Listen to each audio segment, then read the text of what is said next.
सभी मेरे प्यारे किसान भाइयों को नए वर्ष की हार्दिक शुभकामनाएं। आशा करता हूं कि आप सब लोग अच्छे होंगे।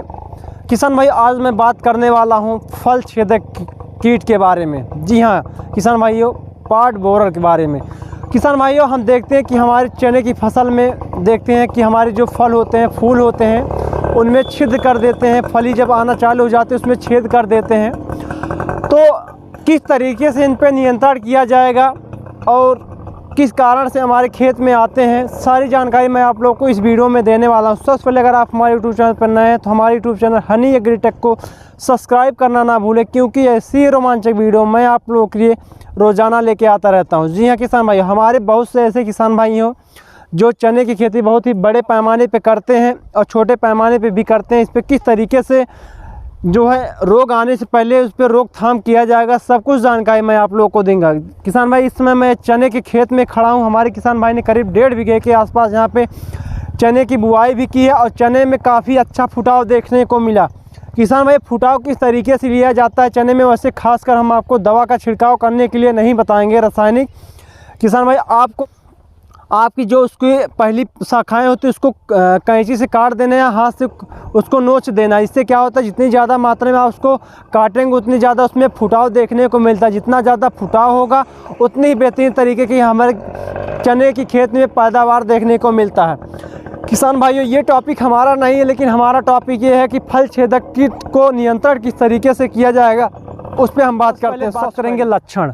किसान भाई, हम देखते हैं कि जब हमारे फल फूल आना चालू हो जाते हैं, फलों में जो है छिद्रक जो फल होते हैं उसमें छेद अगर दिखाई पड़ते हैं, और कभी कभी हमको ऐसा देखने को मिलता है कि जो है फलों पे या डालियों पे फूल आते समय वहाँ पे लटके हुए दिखाई पड़ते हैं और इसके कारण पर्णपात हो जाता है। हम बात करते हैं कि पौधे के सभी भागों पे लार्वा भोजन करते हैं, लेकिन वे फूल और फल खाना पसंद करते हैं।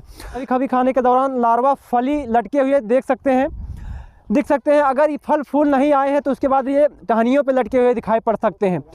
और कभी कभी ऐसा होता है कि जब यहाँ पे पत्तियों पे आ जाते हैं, पत्तियाँ जो सूख के जो है नीचे गिर जाती हैं और जो हमारे पौधे होते हैं वो कमज़ोर पड़ जाते हैं, वीक हो जाते हैं। इससे क्या होगा, जब लार्वा एक बार पौधे पे आ जाते हैं तो वहाँ पे सारी जो है हमारे पौधे होते हैं वीक हो जाते हैं, कमज़ोर हो जाते हैं। इस कारण से अगर ये लक्षण आपके खेत में दिखाई पड़ते हैं, तो अगर आपकी पत्तियाँ खेत में पीली दिखाई पड़ती हैं तो आपको डेली जाके अपने खेत का निरीक्षण करना है कि हमारे खेत में कौन से रोग दिखाई पड़ रहे हैं। अगर ये आपको दिखाई पड़ रहे हैं, पार्ट बोरर आपके खेत में अगर दिखाई पड़ा, तो इस पर बेहतरीन तरीके का जो आज मैं बताने वाला हूं, ऑर्गेनिक भी आपको बताऊंगा, रासायनिक तरीका भी बताऊंगा किस तरीके से इस पर नियंत्रण किया जाएगा। कीट जो होते हैं हमारी फसलों पे देखने को मिलते हैं, इनकी जो लंबाई होती है 1.5 सेंटीमीटर के होते हैं।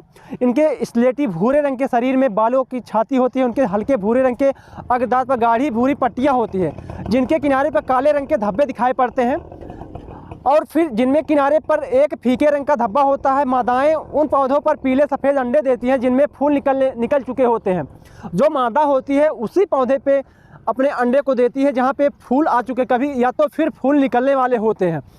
कभी कभी हम ऐसे देखते हैं कि हमारे बहुत से किसान भाई हैं कि खेत जैसे कि ये रोग आने से पहले ही, ये कीट को अटैक होने से पहले ही इन पर नियंत्रण करना हम लोगों को, ये नहीं कि बाद में जब खेत में हमारे आ जाए उसके पहले नियंत्रण करना। इसलिए मैं आपको बता रहा हूँ कि ये जब आपके खेत में फूल आने का समय होता है, उसके बाद भी यहाँ पे जब मादा अटैक करती है तो उसके बाद धीरे धीरे लार्वा करके बहुत सारी मात्रा में हमारी जो फसल होती है अचानक से काफ़ी ज़्यादा नुकसान कर देते हैं।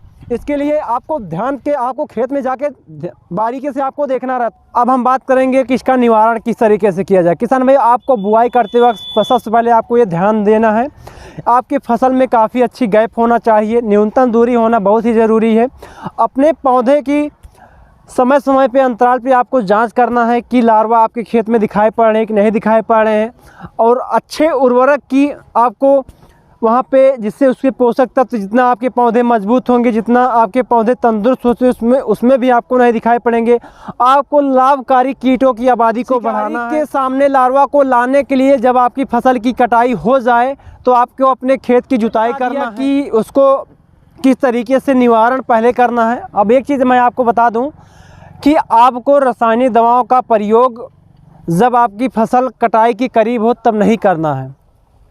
हमारे बहुत से किसान भाई हैं, जब देखते हैं कि जब उनको पहले से पता नहीं होता है, जैसे कि यहाँ पे फसल देख रहे हैं, जो चने की फसल पूरी तैयार हो गई, यहाँ पे फूल के आने का समय भी हो चुका है और फूल भी आ रहे हैं, तो हम देखते हैं कि हमारे किसान भाई को जब पता नहीं रहता तो वहाँ पे जब अचानक से फूल आने के बाद जब कीट जो है हमला कर देते हैं, जो लार्वा मादाएं होती लार्वा छोड़ देती हैं और धीरे धीरे करके जो हमारे फूल को और फल को खाना शुरू कर देते हैं, तो वहाँ पे जो फली आता है उसमें छेदक भी करना शुरू कर देते हैं, उसे हम फल छेदक भी बोल सकते हैं। तो उसको आने से पहले ही आपको जो है कटाई से पहले आप उसको डाल दें, ये कि नहीं जब आपकी फसल तैयार हो जाए तो उसको आपको नहीं डालना है। तो अब मैं आपको बता दूं कि जैविक तरीके से नियंत्रण किस तरीके से किया जाएगा। अपने सबसे पहले हमारे किसान भाई ऑर्गेनिक विधि का ही अपनाएंगे। अपने खेतों के आसपास परजीवीकरण या उन पर हमला करने वाले कीटों की आबादी को बनाए रखें की कोशिश करें। और बात करते हैं कि जैविक तरीके से आपको नीम हो गया, नीम का ऑयल हो गया, ये सब का तेल का आपको अपनी फसल पे छिड़काव करना है।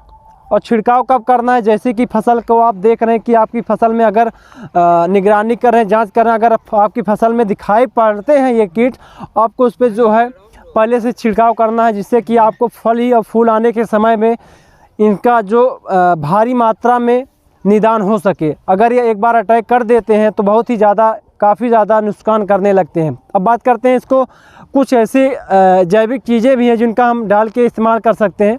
यहाँ न्यूक्लियो पॉली हाइड्रोवायरस का भी आप प्रयोग कर सकते हैं।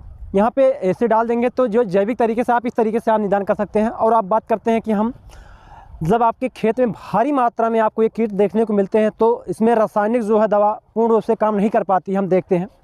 लेकिन मैं आपको अगर शुरुआती दौर से अगर आप ऑर्गेनिक दवा का, जैविक दवा का छिड़काव कर रहे हैं तो आपकी फसल में इसका नियंत्रण पूरा देखने को मिलेगा। ये कीट जो फल छेदक कीट आपके खेत में नहीं दिखाई पड़ेंगे। चलिए अब बात करते हैं कि रासायनिक तरीके से इस पर किस तरीके से नियंत्रण किया जाएगा। फ्लुवेडियामाइड 8.33% प्लस उसके कम्बिनेशन उसके साथ डेल्टा मेथ्रीन 5.53 ESC। आपको ये दवा आपके कहीं भी शॉप पे जाएंगे, मैं जो साल्ट जो बताया इसी साल्ट की किसी भी कंपनी की हो सकती है, यही साल्ट लेके आपको है। जो मैंने इसको देखा इसमें काफ़ी अच्छा इसका रिजल्ट है। इसको हमारे किसान भाई ने इसका उपयोग भी किया था, काफ़ी अच्छा रिजल्ट देखने को मिला था। इस दवा का छिड़काव आपको 5 ml प्रति लीटर के हिसाब से, आप 3 से 4 ml भी प्रति लीटर के हिसाब से इसका छिड़काव कर सकते हैं।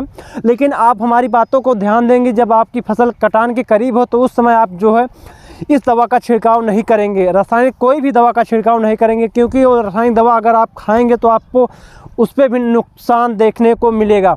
तो किसान भाई ये जानकारी आप लोगों को कैसी लगी, ये वीडियो आप लोगों को कैसी लगी? अगर वीडियो आप लोगों को अच्छी लगी तो हमारी वीडियो को ज़्यादा से ज़्यादा लाइक करें, शेयर करें, सब्सक्राइब करें। आशा करता हूं कि ज़रूर आप लोगों को ये वीडियो आप लोगों को अच्छी लगी। मैं आपसे मिलता हूं नेक्स्ट वीडियो में। आज के लिए बस इतना ही, तब तक के लिए जय हिंद, जय भारत।